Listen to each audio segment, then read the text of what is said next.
Good morning, everybody. This is Kat from Jersey Yogalicious. How are you? We're winding down the summer now. We're getting ready for Labor Day. I took you on a little tour of the fishing village where we're taping from today, and we're on the west side of Florida. It's about a 3-hour drive for me, so it's a great getaway, and I actually love it over here. So this was actually where I first started working when I transferred down. And so I've been fortunate enough to spend a lot of time through different places in the state. And as you know, my husband and I decided to live on an island. And we went, and after we closed our business down, we moved to Key West for a year. And then we moved back to our home. But the island part of that girl in me is very much embedded in me since my time in Key West. And having been a northern girl, tri-state girl, it's exact opposite, and you know, it's either for you or it's not for you. And for me, it's who I am. It's part of who I am. And a Pisces, of course. I don't know if you're into the astrological thing, but as a Pisces, you want to be near the water, so you thrive better and feel better. So it's important. We take for granted our health, and that's what today's segment is going to be introducing you to. Is a little background on me, since I really don't spend that much time with you on here. I'm pretty much teaching all the time, teach. But you probably wonder, well, why does she do this? Why should I do this? You know, yoga, yeah, right, this isn't for me. You know, there might be different thoughts going through your mind, depending on where you're at in your life, and that's fine. And even if this isn't for you, I just ask that you listen maybe and watch just this video today, just so that you can take something away from it, whatever it is. Maybe it'll just show you beautiful, you know, Florida and make your day. Especially if you're in the north, you might be saying, wow, the beach, the sun, you know, just to brighten your day. So that's what I'd like you to take away from this, if nothing more. I'm going to talk for a moment about our upcoming segments. We're going to be working in the first part of the fall, starting in September, and I guess officially starting today because I'm ready for it, the yin-yang yoga. So basically yin yoga. What is yin yoga? What are the principles behind it? I'm going to tell you why I'm interested in it. Now, you know that I am trained as a NESTA sports yoga instructor, if you've been following me on my blog for the last 3 years. But you don't know much more than that. So I'm going to share, because we should share with each other. In 1997, my son was about 2 years old, and I was a young mother. And I started passing out in the bathroom and waking up on the floor, not knowing why, not remembering much of anything that had happened. Went to the doctor, and I was reluctant at the time to go to the doctor. And so I went to the doctor because obviously they kept finding me on the floor in the bathroom, and that wasn't good. And of course, it was hard for the doctors to find out what was going on with me. They tested me for lupus. They tested me for leukemia. They tested me many different blood disorders. They tested me, I can't tell you how many times I've gone for testing. And finally, my rheumatologist, he was treating me the best he could, but he felt that he should send me to a blood specialist at the cancer center at Moffitt in Tampa. So that thus began my little travels down to Florida. And at the time, I was actually just starting to work in medical and starting to learn, I guess you would say. So they sent me to Florida, and I came down to Florida, and they did a bunch of testing on me and my son, and found out that I have a blood disorder, which actually isn't that rare. I don't know if you've ever heard of it. It's called von Willebrand. But on top of that, they found out that I had what was known as an undifferentiated cell disorder. They couldn't pinpoint, you know, I didn't have cancer, I didn't have leukemia, I didn't have lupus, I didn't have Lyme's disease. You know, living up in the woods of Pennsylvania in my first house, they thought, well, you know, maybe she got in contact with a deer tick or what have you. So the testing continued. I wasn't improving. I was actually getting other symptoms. I was getting like the rash on my face that you would get if you were a lupus patient. I was having joint problems. I was having mobile dexterity issues. I couldn't open a jar. Things were just all of a sudden compiling. My life was taking a turn downhill, and I had a young baby, and I was afraid. And so, long story short, 3 years later, I wasn't improving. They knew I had a cell disorder. My white blood cells were just not reproducing properly. They then diagnosed me with rheumatoid arthritis, just a very beginning stage of it, okay? And then as we got to 2000, I was getting cortisone injections in my shoulders. I actually was in a couple of car accidents where I was rear-ended, and I actually hit somebody and rear-ended them. And what I did is I jolted my neck so bad that I went to the chiropractor. He sent me to the rheumatologist. The rheumatologist started doing, you know, the steroid and cortisone injections, and I was getting that once a week, then 3 times a week. And my rheumatologist said, young lady, we can't keep doing this. You know, I need to speak to your husband. We sat down, and we were basically told I should move to Hawaii, a drier climate, a warmer climate. I needed to get out of the cold. He can't keep giving me these injections. So now I'm faced with a dilemma. I just, you know, bought a house. I was commuting to work. It was not a time to have to make a life switch. I was a young mother. I was taking care of my mother who lived with me, who was ailing. And so life was throwing, you know, what we say a curveball. So in the year 2000, the doctor said, I just can't keep giving you these shots. You're going to have to really come to terms with what you're going to do. And we moved to Florida. And that's because the company I was working with at the time had a corporate on the West Coast over here in Clearwater. So I was doing really good with the company and put in for a transfer. I became the regional trainer for Florida, in charge of 43 sites. And I was in the healthcare business. And I was working with end-stage COPD patients, breathing problems, on oxygen, durable home medical equipment, that type of thing. I started out in customer service, and then I worked my way up to the regional area trainer for all of Florida.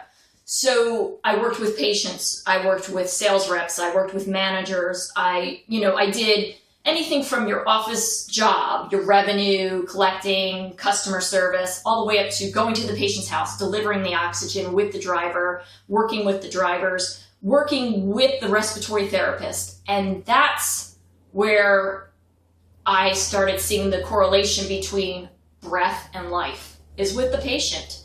And of course, what I was going through. At the time, I guess you could say I was raised Catholic, strict Catholic by my parents. And I was, I guess, you know, practicing Catholic, but I felt not only scared for what was going on with me, plus taking care of my mom, plus being around these sick patients, I felt empty. I felt, I had a husband and I had a child, but I felt empty inside that, why can't I control this? Why can't I fix myself so I can be a good mom and a good wife? And I felt missing something.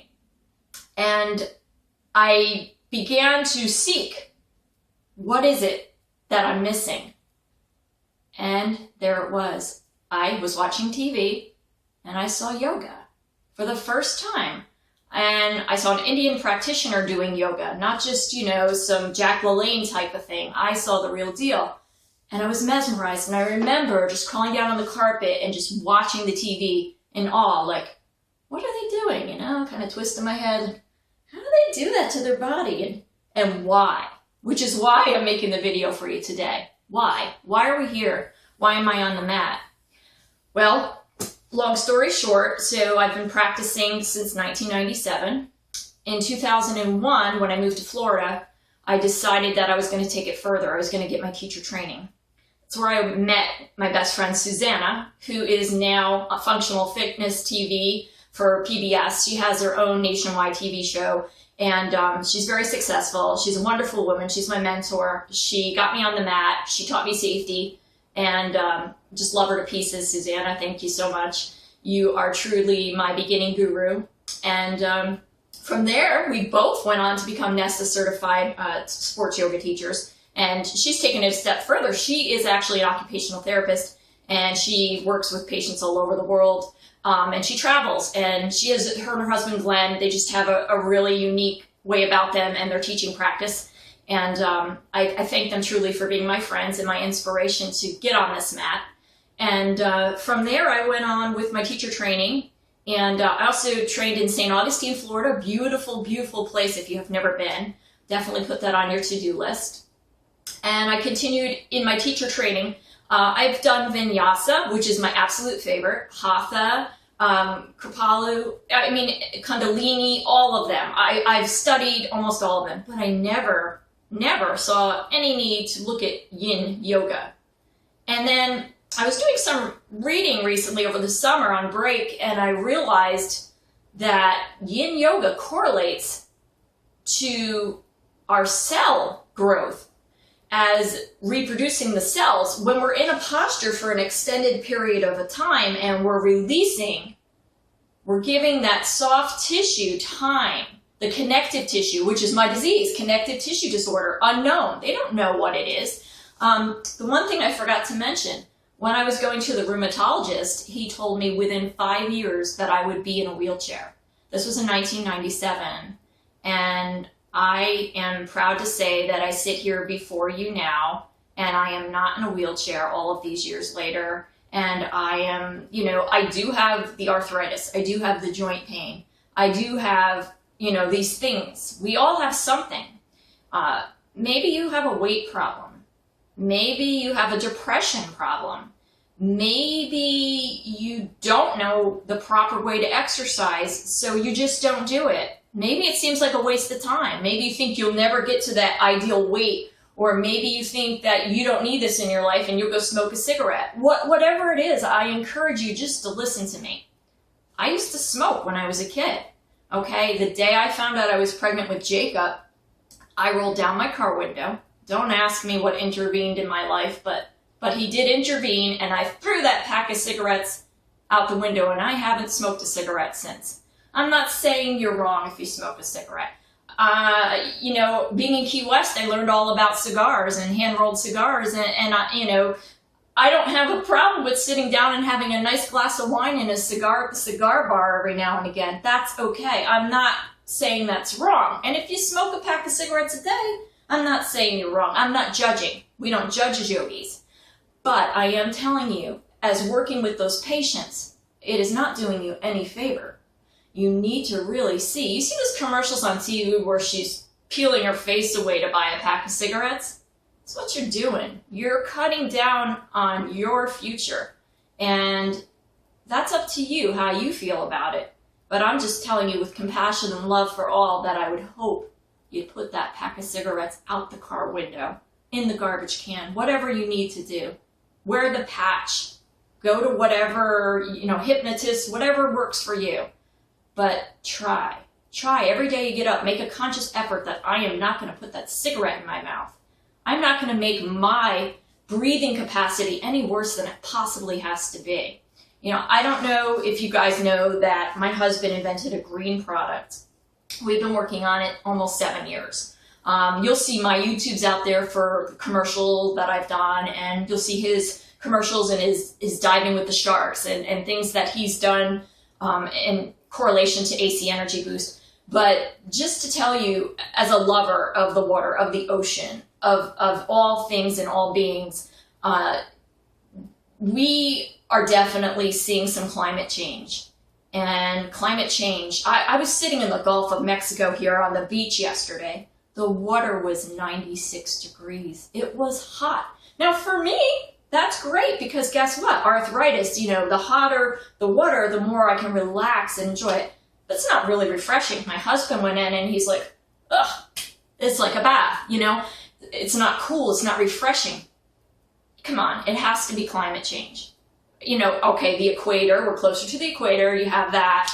But definitely this has to be global warming. And if you see the Years of Living Dangerously series that Showtime put out, and what happened in New Jersey, my home area, you know, where I come from. I wasn't down the shore, but I spent many days down the shore growing up. I have a special place for New Jersey in my heart because it's where I was born. I just have to tell you, you know, it's true what's going on. And I've traveled, you know, I've been to Central America and I've been to South America. These things are happening and it saddens me. It saddens me deeply. It saddens my husband.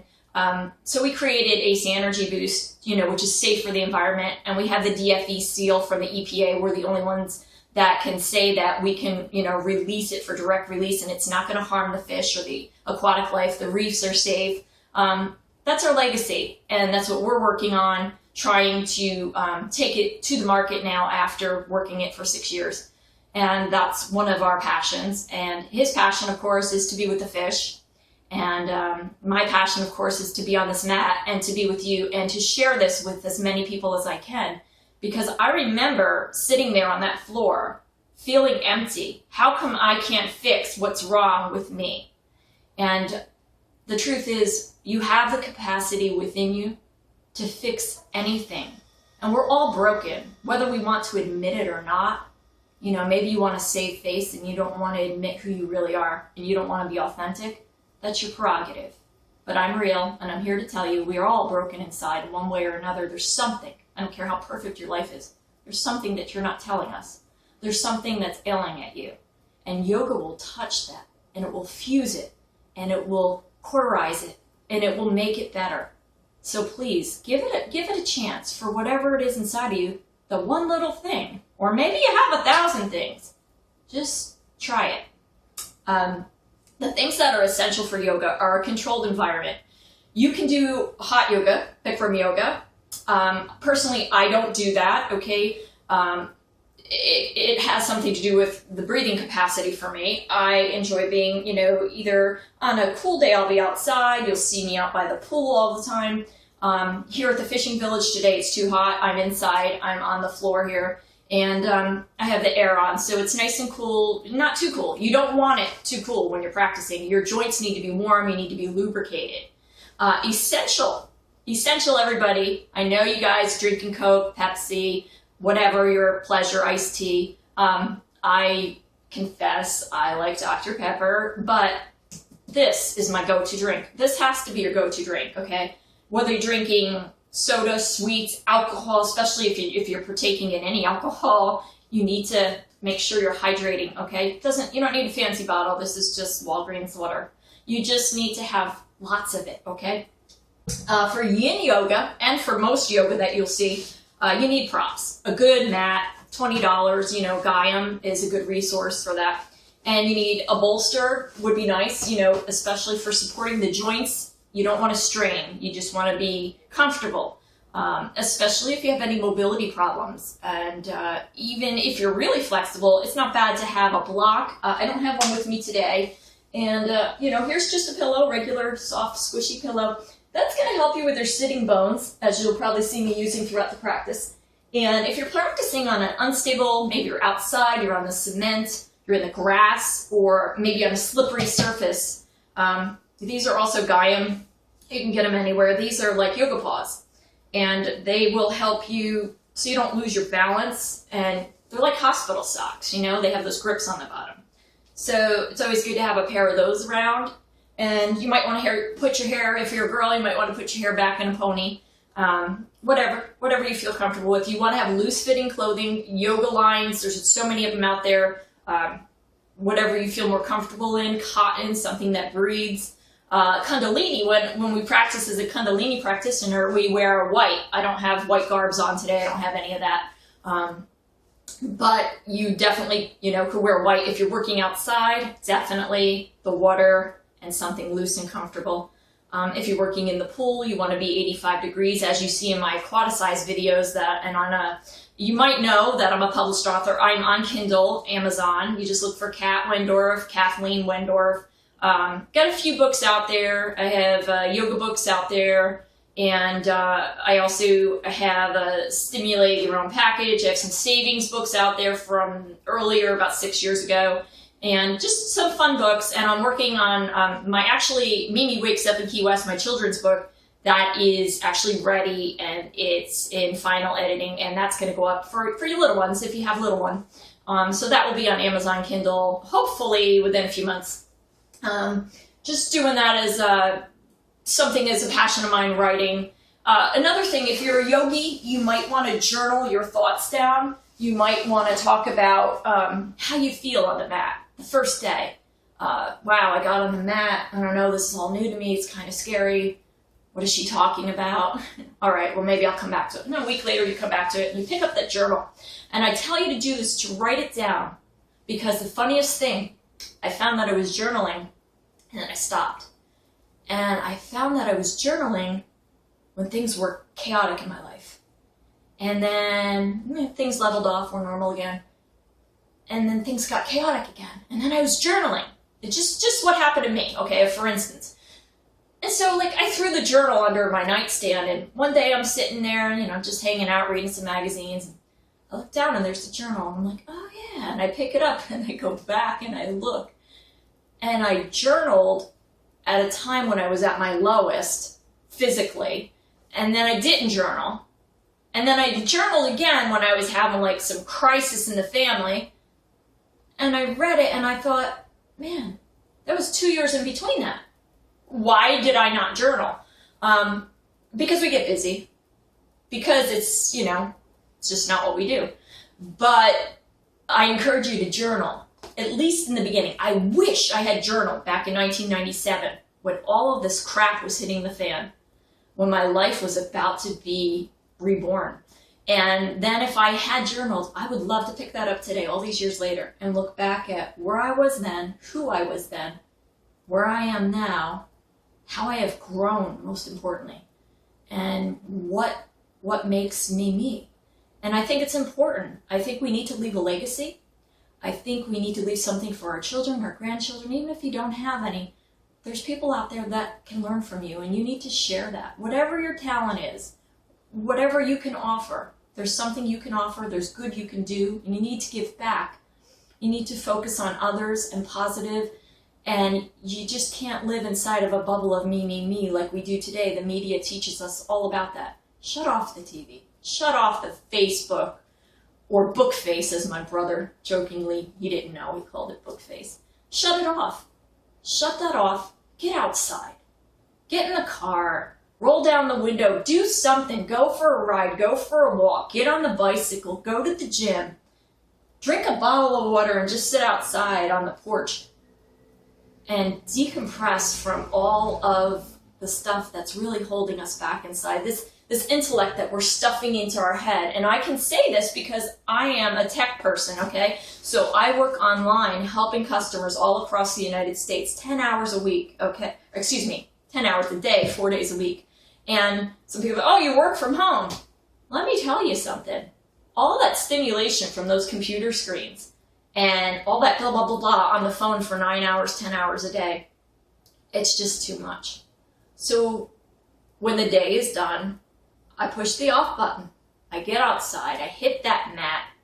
Even if I'm tired, I might not do my whole practice. I might just sit there and meditate. As you know, I've done the meditative sequence for you for the last 2 40-day global and we finished up just recently with the second one, and we'll probably join in as soon as they announce the third one. But I wanted to take a break from all that, just to get real, just to get on the mat, and just to remember why I started this in the first place.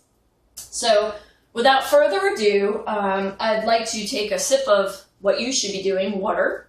I'd like you to get a chance to get your mat out, or a blanket or towel, a pillow if you don't have anything else, and please be in a quiet area if at all possible, and no distractions. And feel free to join me for the next hour. We're going to go ahead and start a yin-yang class that is actually from a nice girl from British Columbia. And we're going to go ahead and get down on the floor and stay into the posture and get into our head and get out of everything else and see what it does for us today. Before we get started, I don't know if you're familiar with Baron Batiste. He's an awesome trainer. I love him. And he has this book, Being of Power, the 9 Practices to Ignite an Empowered Life. I find myself reading it and rereading it he also has a good book from a long time ago called Journey to Power. I think it's important to learn from teachers because, okay, maybe you're a teacher, maybe you're a student. Well, they're one and the same as far as I'm concerned. I am a student foremost. I am always going to be a student because I am always going to be open to learning what I don't know. And I am always going to listen to others and take away what I can from it. So I just want to read to you, I am part Cherokee Indian. I'm Italian, obviously, and I'm Irish, obviously, freckles.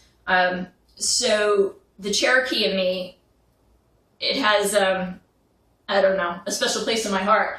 And when I read what he wrote about the little Cherokee parable, I thought, oh, gee, that's just interesting. I'm going to share that. So before we get started, I want to read that to you. And I'm just going to take a break. And this is something you may not know about me.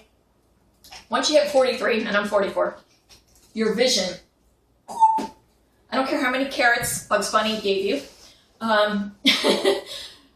my vision requires reading glasses. So I've been told I look like Claire Danes. I've been told several different things, so that's okay. I mean, I'm not Claire Danes, obviously. I have brunette hair, or red hair, whatever you want to call it. But the glasses, and then, of course, there's that other TV show with the girl, Orange is the New Black. Of course, she wears the glasses.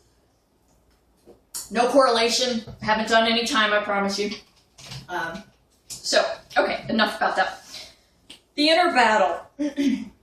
There is an old Cherokee legend that says we each have two wolves battling for dominance inside of us. A good wolf and a bad wolf. Both desperately want to win. The bad wolf represents the inner voice that speaks to us from a place of survival and scarcity, from doubt, failure, regret, envy, self-pity, false pride, and resentment. It conjures up thoughts like it's my fault, I'm to blame, I'm not good enough, and I'm all alone. The bad wolf stands for our inner no of resignation and cynicism. The good wolf stands for our yes of possibility and represents the inner voice of truth, the quiet, still place of inner knowing. Joy, love, integrity, power, peace, abundance, freedom, compassion, and generosity emerge from that good wolf. Its voice whispers from the heart, who I am is whole and complete. The lesson of this legend is that whichever wolf we feed gets stronger and wins. We could also call this a crisis between the real you and the not you. The real you exists in a state of calm empowerment. The not you doubts, blames, worries, resents, and distrusts itself and the world around it. We can make this crisis conscious and let it transform us by shining light on our blind spots and the areas of our lives we're hiding, stuck, shut down, and inauthentic. When we're standing in our power, we purposefully create the inner revolution.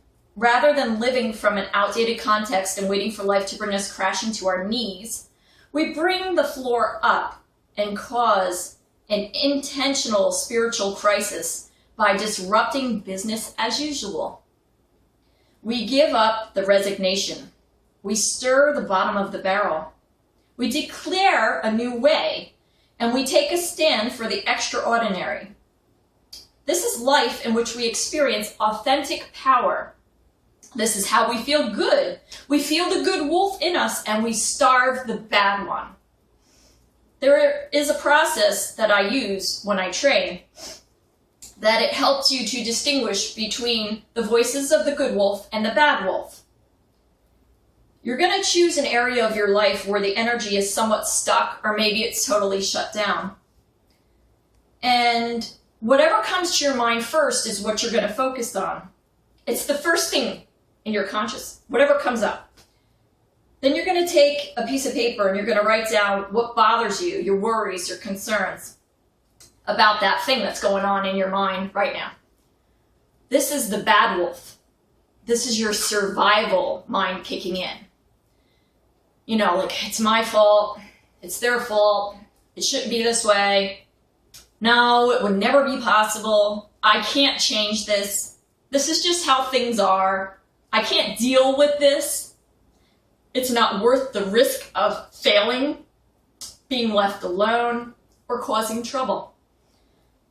This exercise is so stupid, I don't want to waste my time doing it. But don't judge your thoughts that you write down, okay? Just tell the truth, be honest with yourself.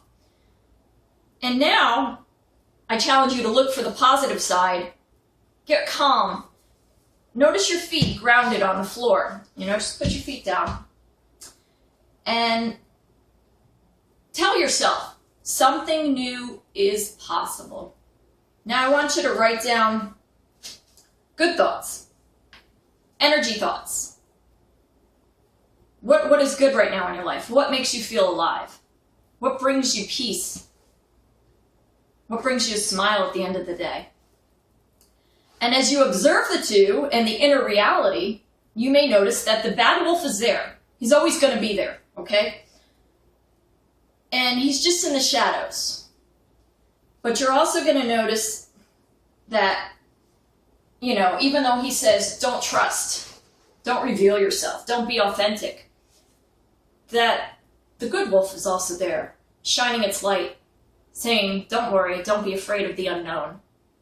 You know, don't be afraid to get on that mat. Don't be afraid of this crazy lady sitting here spilling her guts to you. Because you need to trust at some point. You need to trust that that one little thing in your perfect life, the one little thing that's holding you back, that you can deal with it. You can face it head on.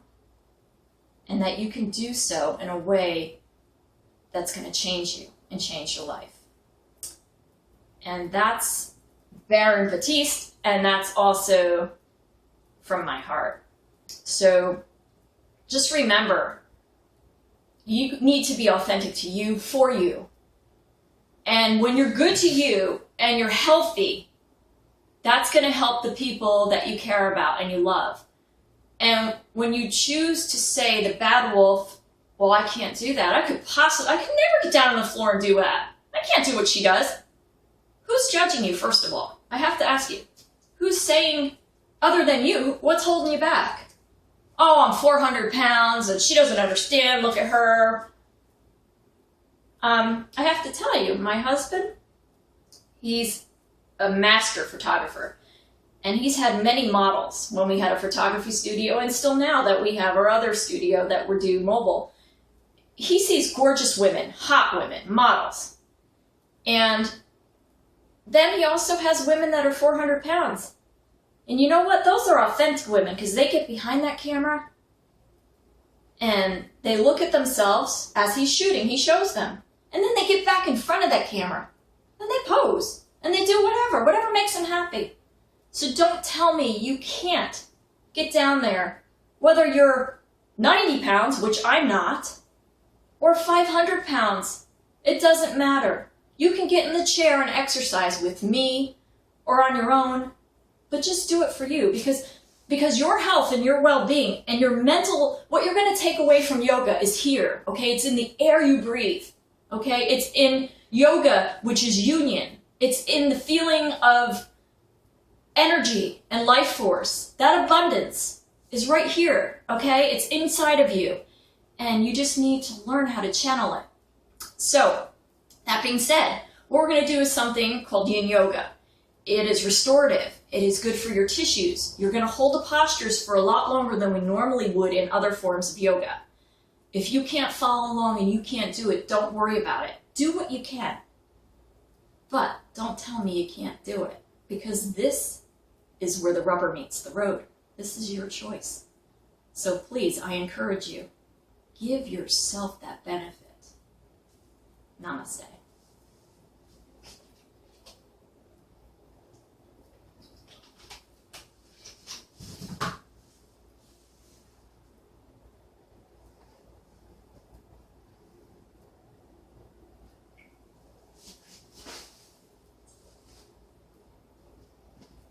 To begin class, come onto your back and extend your feet towards the floor.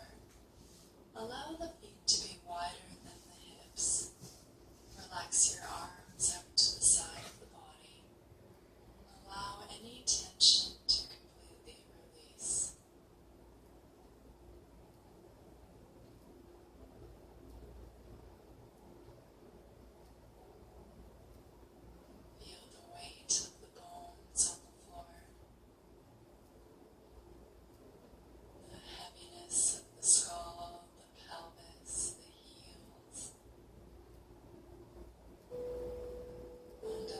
your day to drop away, arriving on our mat for our practice.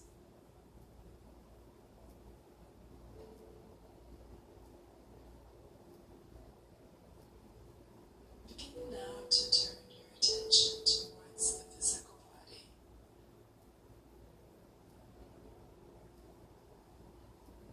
Notice any areas of resistance or injury, areas of tension or stress.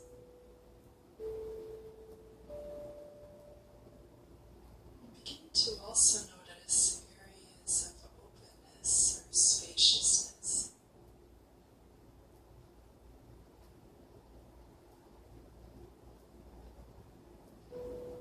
Feel the places the physical body contacts the floor,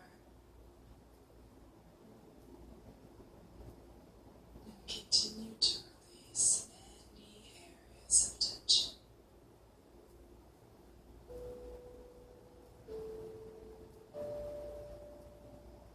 Continue to draw your attention in and down, out of the external environment, and out of the head and into the body.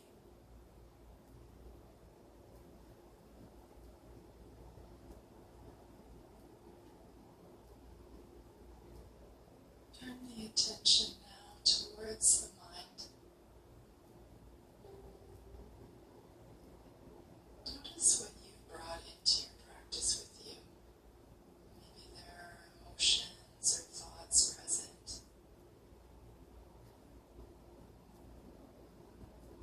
Allow them to be here without judgment, manipulation.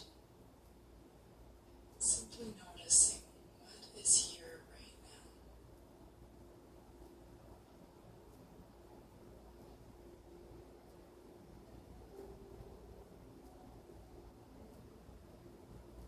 Allowing the body to soften and staying present with those physical sensations and the contents of the mind.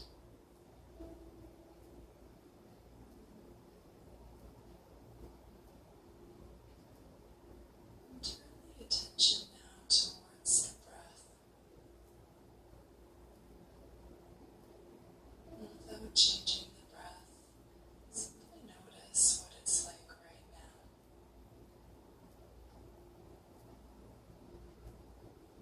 Notice the rate of the breath. Is it fast or slow?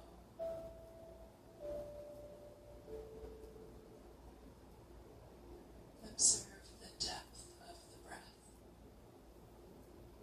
Perhaps it's a little shallow, or maybe it's deeper. Without judgment, simply notice the breath.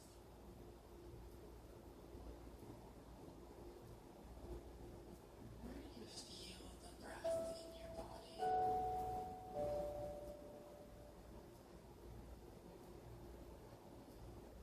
Do you feel it in the rise and fall of the belly or the ribs?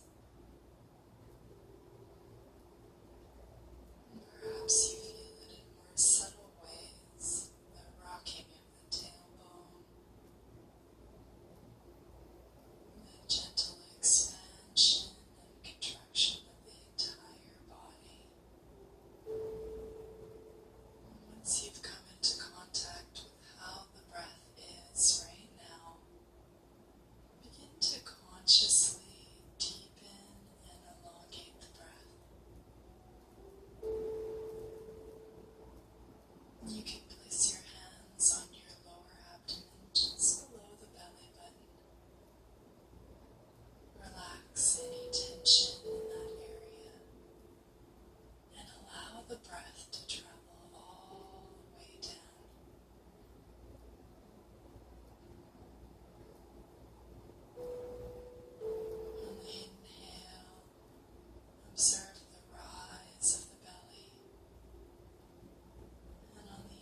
So there you have it.